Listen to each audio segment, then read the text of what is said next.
할렐루야. 오늘은 요셉의 이야기를 통해서 꿈 해몽, 하나님의 작정된 시간의 끝이라는 제목으로 은혜를 나누려고 합니다. 요셉은 창세기 30장에 그가 태어났다는 이제 간략하게 사실을 보도하면서 창세기 37장부터 끝장까지 요셉의 이야기로 창세기를 마칩니다. 물론 38장에 유다와 다말 이야기가 잠깐 끼어들었지요. 분량으로 보나 여러 가지 각도로 볼 때 창세기의 중심 인물은 요셉이라고 할 수 있습니다. 물론 아브라함이 중요하지요. 아브라함을 통해서 언약을 하셨고 그 언약을 이제 성취하는데 이삭과 야곱과 요셉을 하나님이 쓰셨습니다.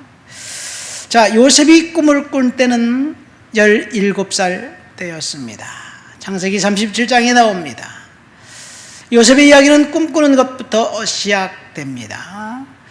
요셉이 야곱이 가장 사랑하는 아내 라헬의 장자였습니다. 요셉이 왜 형들에게 미움을 받았고 형들이 죽이려고 했을까? 두 가지 이유가 있습니다. 첫 번째, 요셉은 그 형들, 특별히 비라와 실바의 아들들이 이제 잘못한 것을 아버지 야곱에게 고자질을 했습니다. 이 고자질 했다니까 조금 좀 부정적인데, 고자질보다는 사실은 아버지에게 사실을 알린 거지요. 그래서 형들이 요셉을 미워하기 시작했습니다. 근데 아버지는 공교롭게도 이 요셉을 편애했습니다. 채색 옷을 만들어서 입혀주었어요. 색동옷을 입혀주은 거지요. 사실 색동옷, 채색 옷은 이 소매가 달린 긴 옷이라는 뜻입니다. 이 채색 옷은 이제 당시 야곱의 장자권이 그에게 있다. 그것을 무심코 아버지 야곱이 아들에게 알려준 내용과 같습니다. 왜냐하면 채색 옷을 입혀준 그 사건, 채색 옷은 이 왕, 권리자, 장자의 권위가 그에게 있다는 의미가 있기 때문입니다. 한마디로 말해서 맏아들 루벤의 장자권을 빼앗아 요셉에게 주겠다는 그런 행위로, 아버지의 의도로 다른 아들들은 이제 오해할 수 있습니다. 그런데 요셉을 죽이기로 결정했던 결정적인 사건은 요셉의 꿈 이야기입니다. 채색 옷을 입고 있으면서 가정에 장자의 지위를 얻은 것 같은데 어느 날 갑자기 요셉이 꿈을 꾸더니 형들 들어보세요. 보니까 자기가 요셉에게 절을 한다는 이야기예요. 그래서 형들이 그래, 한번 두고 보자. 우리가 너에게 절을 한다고? 너를 죽여버리면 그 일이 일어날까? 어쨌든 그래서 요셉을 죽이기로 형들은 생각하고 있었습니다. 어느 날 요셉의 아들들이 세겜이라는 곳으로 양들을 치기 위해서 갔습니다. 이 세겜이 어느 곳인가요? 야곱의 딸 디나가 강간당했던 곳이 세겜성입니다. 이 세겜이라는 사람은 그곳 주장 하몰의 아들인데 자기 아들의 이름을 따서 자기가 살고 있는 성을 세겜성이라고 만들었어요. 이름을 지었어요. 그래서 세겜은 앞으로 자기 도시의 주장 왕이 될 사람입니다. 그런데 디나를 보고 강간을 했고, 그리고 디나를 사랑했습니다. 하몰은 세겜의 아버지 하몰은 야곱에게 찾아와서 우리 결혼하자 요청을 합니다. 그런데 이제 야곱의 아들들은 그러고 싶은 생각이 전혀 없었습니다. 속였습니다. 만약 너희 성의 모든 남자들이 할례를 받는다면 우리가 너희와 결혼 동맹을 맺겠다. 우리 누이 다말을 너희에게 주겠다. 그러니까 세겜이 열심히 성 사람들을 설득해서 모든 남성들이 할례를 받았을 때 야곱의 아들 중 레위와 시몬이 칼을 들고 들어가서 세겜성 모든 남자들을 죽이고 그 성을 약탈했습니다. 느닷없이 그런 일이 벌어진 거예요. 아버지는 이제 두려워서 벌벌 떱니다. 왜냐하면 그 지역은 가나안 사람들, 아모리 사람들의 그 땅이에요. 이 야곱은 지금 외지에서 온 사람입니다. 야곱의 가족이 식구들이 아무리 많다고 해도 수적으로나 여러 가지 면에서 볼 때 이제 위기 상황이에요. 그래서 야곱은 가족들을 이끌고 베델로 올라가면서 이렇게 말합니다. 너희들 중에 있는 이방 신상들을 이제 버리고 우리 하나님 앞에 베델로 가서 예배하자. 그 야곱의 가정에 이방 신상이 있었다는 것이 좀 아이러니합니다. 라헬이 아버지 드라빔을 훔쳐온 것도 이방 신상이고요. 그리고 이제 모든 식물들을 다 내놔라. 그래갖고 귀걸이 이런 식물들을 가지고 이제 상수리나무 밑에 파묻어 버리고 하나님 앞에 예배합니다. 베델에 올라가서 하나님 앞에 제사하자. 하나님이 사면 거울로 이제 두렵게 떨게 만들어서 야곱을 공격하지 못하게 만들었습니다. 이것이 세겜이에요. 근데 야곱의 아들들이 세겜으로 양을 치러 갔다 그러니까 아버지가 갑자기 과거 생각이 나서 두려운 거예요. 그래서 요셉을 심부름을 보냅니다. 요셉아, 가서 형들이 잘 있는지 양떼들이 잘 있는지 보고 와라. 그러니까 요셉이 채색 옷을 입고 아버지 심부름을 갔습니다.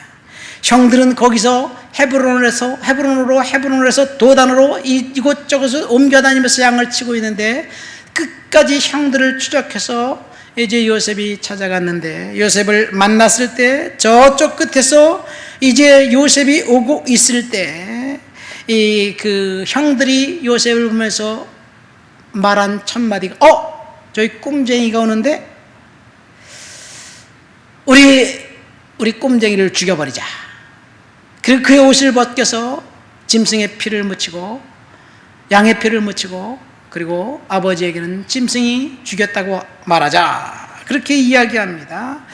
어쨌든 옥신각신 끝에 이제 르우벤의 이야기를 듣고 물 없는 웅덩이에 던져 넣습니다. 그리고 이스마엘 상인이 지나갈 때 이스마엘 상인에게 팔아버립니다. 이렇게 해서 요셉은 이제 애굽에 노예가 되어서 끌려갔습니다.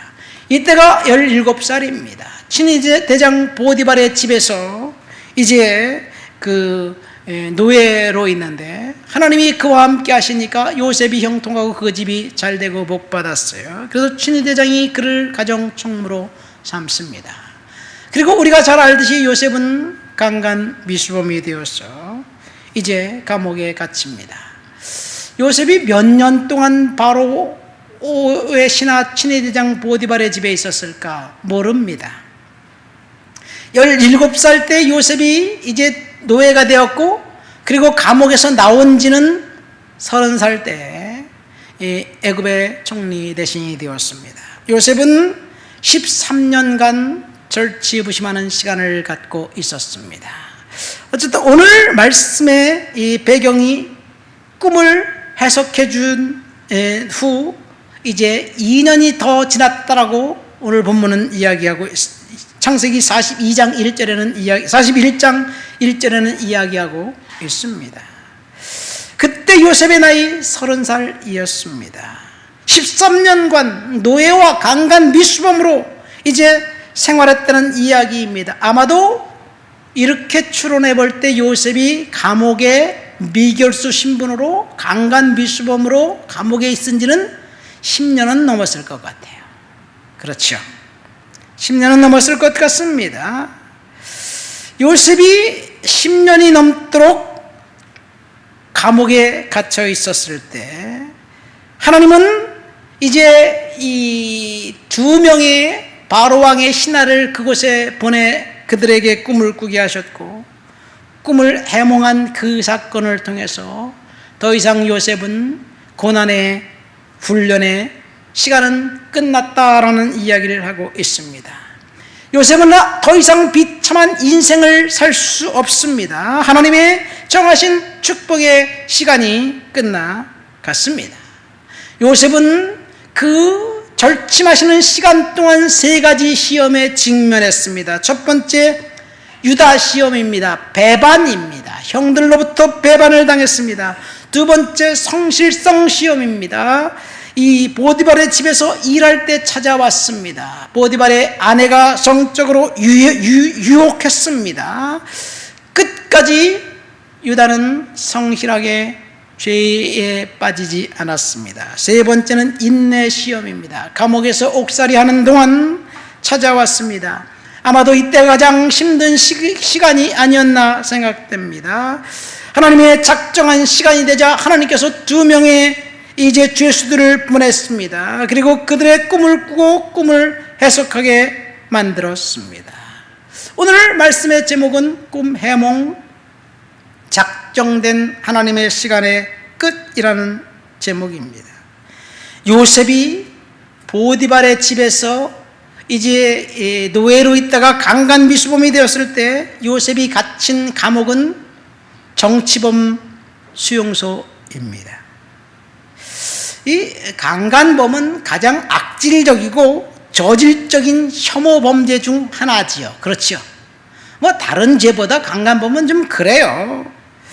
그래서 사람들이 감옥에서 요셉을 만나는 사람들마다 저 강간범 왔네, 그러면서 비난하지 않았을까 생각됩니다. 큰 소리로 인간 쓰레기 같은 저 인간, 벼락은 왜 안 치는 거야? 잘라버려야 돼? 뭐 이런 이야기를 하면서 그를 비난하지 않았을까 생각됩니다.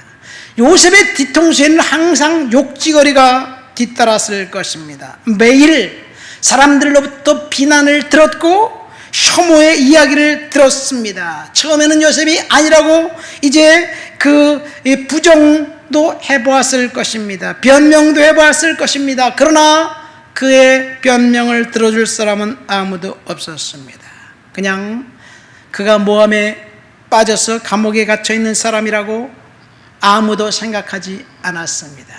더 비참한 것은 요셉이 그토록 사람들에게 오해를 받고 비참하게 혐오 범죄자라고 취급을 받고 있을 때 하나님 앞에 그렇게 열심히 기도하고 하나님 나 아시죠? 나는 그런 사람이 아닌 거 하나님이 다 아시죠? 하나님 앞에 기도했는데 하나님도 침묵하고 계셨다는 사실입니다. 억울한 사정을 하나님 앞에 하려면 하나님이 그래 알았다, 내가 너 억울한 사정을 이제 밝혀주마. 그리고 난 다음에 비난하는 사람들에게 짠 나타나셔서 야 요셉은 그런 사람이 아니야, 요셉이 얼마나 어려운지 너 알아? 이렇게 말해줘야 되는데 하나님도 침묵하셨습니다. 사실 요셉이 감옥에서 경험은 예수님이 십자가상에서 경험과 똑같습니다. 예수님께서 십자가에서 마지막 외친 외마디 비명이 무엇입니까? 엘리 엘리 라바 사박다니 라고 외쳤습니다. 나의 하나님 어찌하여 나를 버리셨나이까? 예수님께서 십자가에서 고난당할 때 하나님조차도 예수님을 버렸습니다.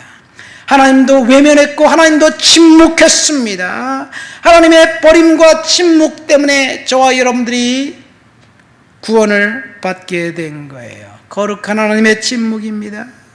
여러분, 만일 우리들의 인생 가운데 하나님 앞에 기도하고 하나님 앞에 부르짖고 하나님 앞에 외치고 있지만 여전히 응답하지 않는다면, 침묵하신다면 그때는 특별한 하나님의 섭리가 저와 여러분들에게 있다는 사실을 믿으시기를 예수님의 이름으로 축원드립니다.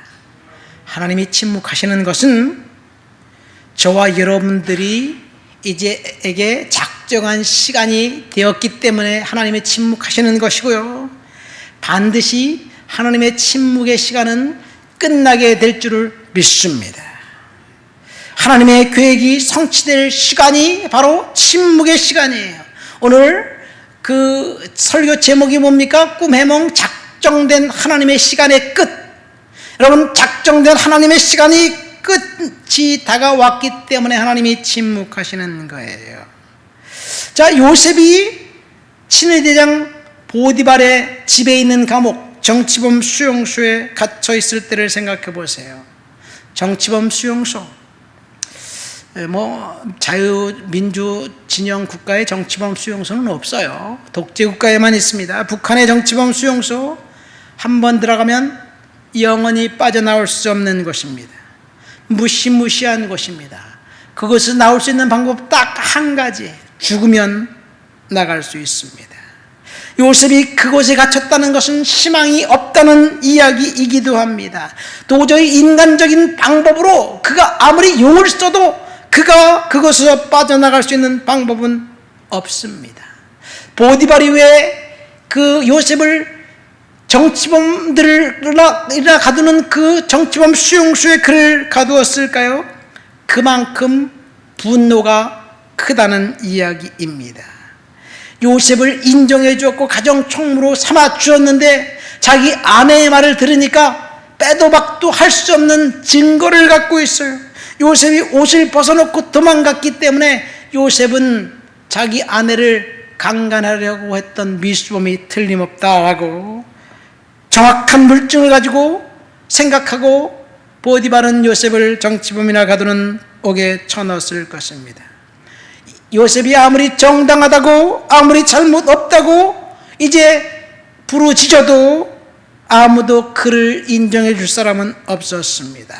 단 한 사람, 자기 자신만 알았고, 그리고 하나님이 그래도 요셉을 인정해 주었습니다.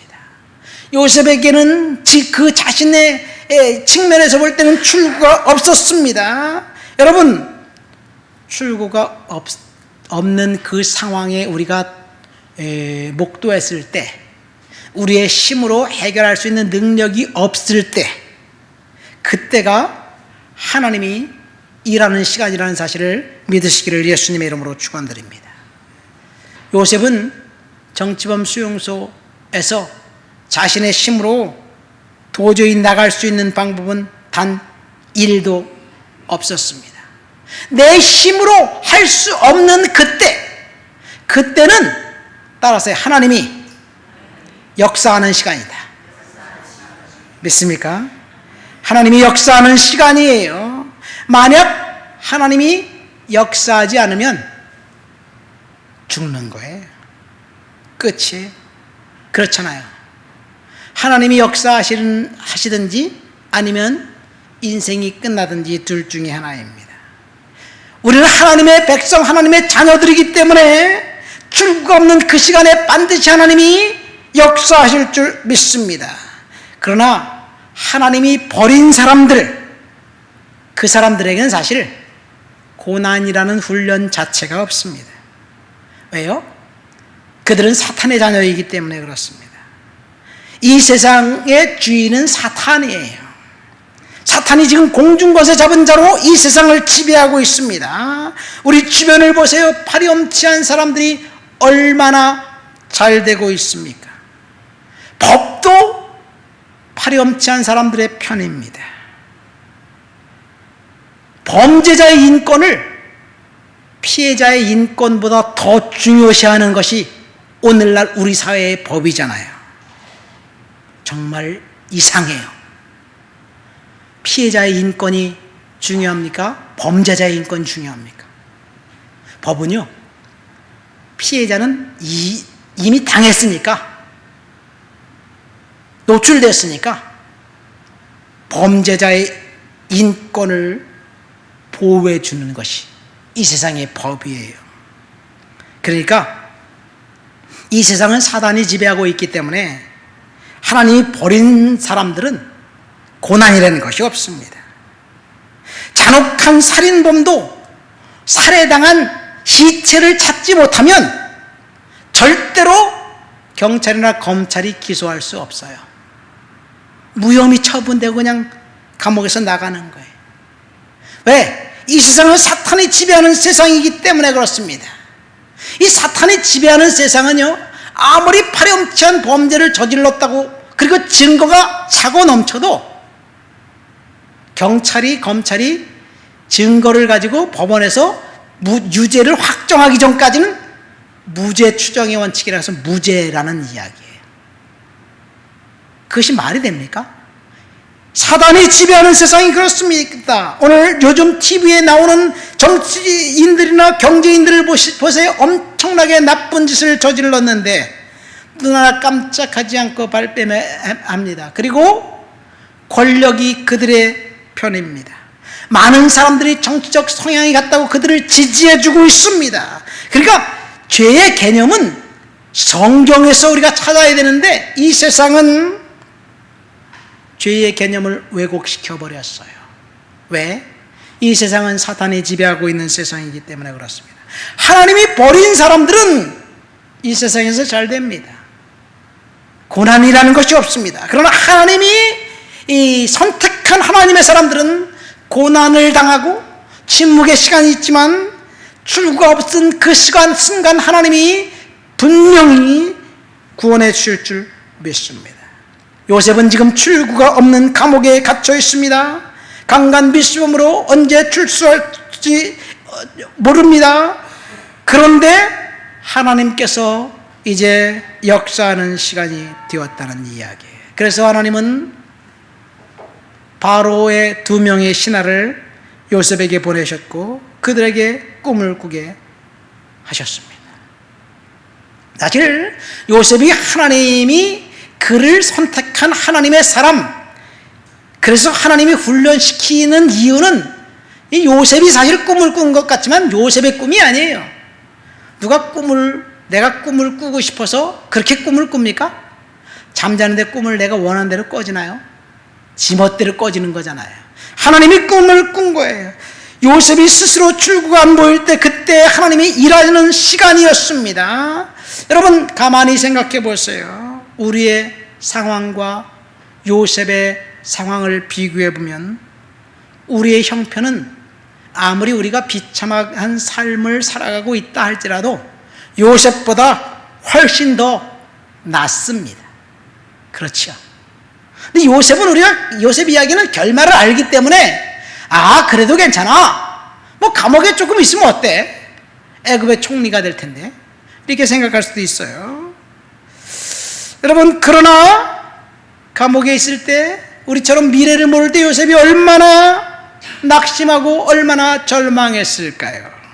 얼마나 비참했을까요? 우리가 아무리 억울한 일을 당했어도 요셉처럼 강간범으로 붙잡혀서 감옥에 가서 감옥살인하지 않잖아요. 우리의 삶이 정말로 비참하다 할지라도 요셉과 비교할 때 훨씬 낫습니다. 우리가 억울한 일을 당했지만 요셉보다는 훨씬 나을 거예요. 형들이 요셉을 죽이려고 시기하고 그리고 팔아버렸습니다. 우리는 그런 경험을 하나요?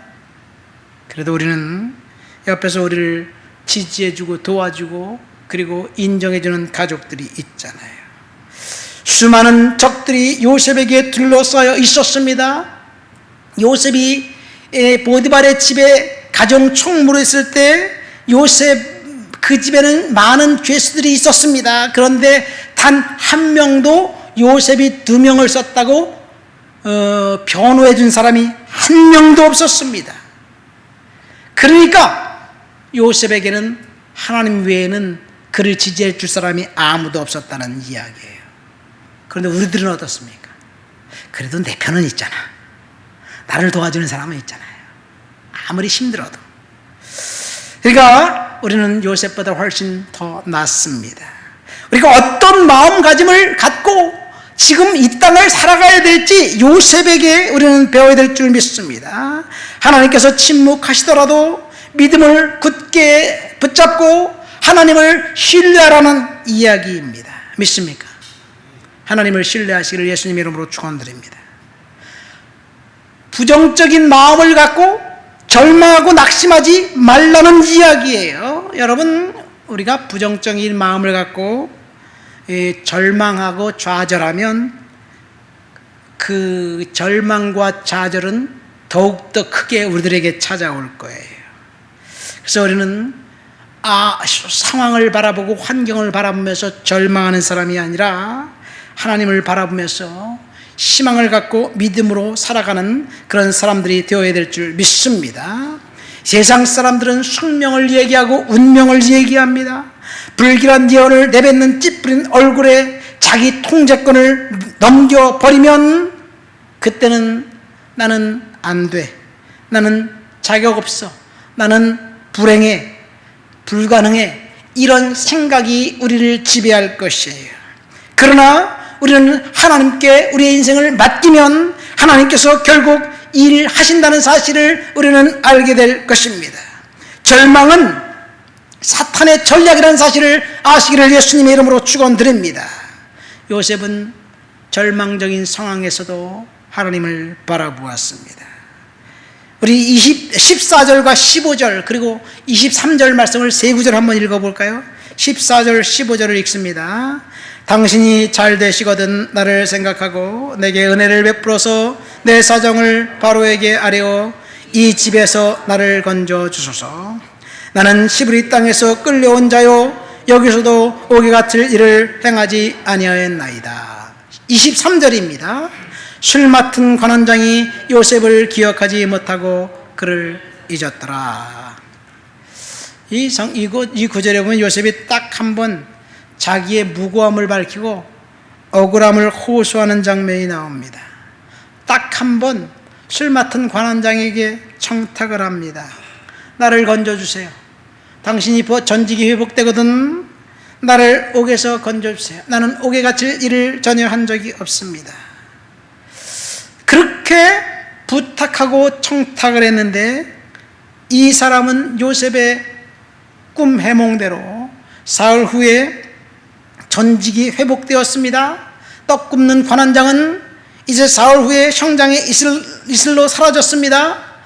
내가 술 맡은 관원장이라면 반드시 기억했다가 요셉 이야기를 바로 왕에게서 거기에 억울하게 누명 쓴 사람이 있는데 그 사람 꿈 해몽대로 내가 이렇게 되었습니다. 막 나팔을 불 거예요. 같아요. 저 같으면 그럴 것 같아요. 근데 이 사람 술 맡은 관원장은 침묵하고 있었어요. 근데 사실은 그가 침묵하고 싶어서 그런 게 아니라 하나님이 기억을 싹 지워버린 거예요. 하나님이 기억을 싹 지워버린 겁니다. 반드시 기억해줘야 할 텐데 하나님은 그 사람의 기억에서 요셉을 지워버렸습니다. 그 사람 술 맡은 관원장은 요셉에게 은혜를 갚아야 될 터인데 전직을 회복한 다음에 이제 요셉을 신원해줘야 될 텐데 하나님이 그 사람을 기억하지 못하게 만들었습니다. 동시에 요셉은 어떤 마음을 갖고 있었을까요? 야, 이제 됐다. 이제 감옥에서 나갈 때가 되었구나. 희망에 부풀어서 아마 밤잠도 설쳤을 것입니다. 좋은 소식이 이제나 저제나 올 것인지 기대하고 있었을 것입니다. 하루, 이틀, 한 달, 두 달이 지나도 소식이 없자 또다시 요셉은 일상에 돌아갔습니다. 이것이 하나님의 섭리였습니다. 하나님은 요셉이 원하는 대로 일을 하는 것이 아니라 하나님이 작정한 시간에 일하신다는 사실이에요. 믿습니까? 우리가 원하는 시간에 하나님이 우리를 풀어주시고 우리를 통해서 일하시는 것이 아니라 하나님이 작정한 시간에 하나님이 일하신다는 사실을 믿으시기를 예수님의 이름으로 축원드립니다. 왜 내가 기도하고 있는데 우리 자식들이 회복되지 않지? 왜 내가 기도하고 있는데 사업이 풀리지 않지? 왜 내가 기도하고 있는데 교회가 힘들지? 재정적인 힘든 일이 우리 가정에 있지? 여러분, 우리는 이렇게 생각할 수도 있어요. 그러나 내가 작정한 시간이 아니라 하나님이 작정한 시간에 하나님이 풀어주실 것을 믿으시기를 예수님의 이름으로 축원드립니다. 만 2년이 지났습니다. 침묵하시던 하나님께서 이제 말씀하시기 시작하신 것입니다. 바로 왕에게 다시 꿈을 꾸게 하셨습니다. 그리고 그가 꿈을 꾸고 난 다음에 근심 섞인 얼굴로 신하들에게 얘기하자 그때 처음으로 바로 왕의 꿈을 들은 그 술 맡은 관원장이 무엇을 생각했나요?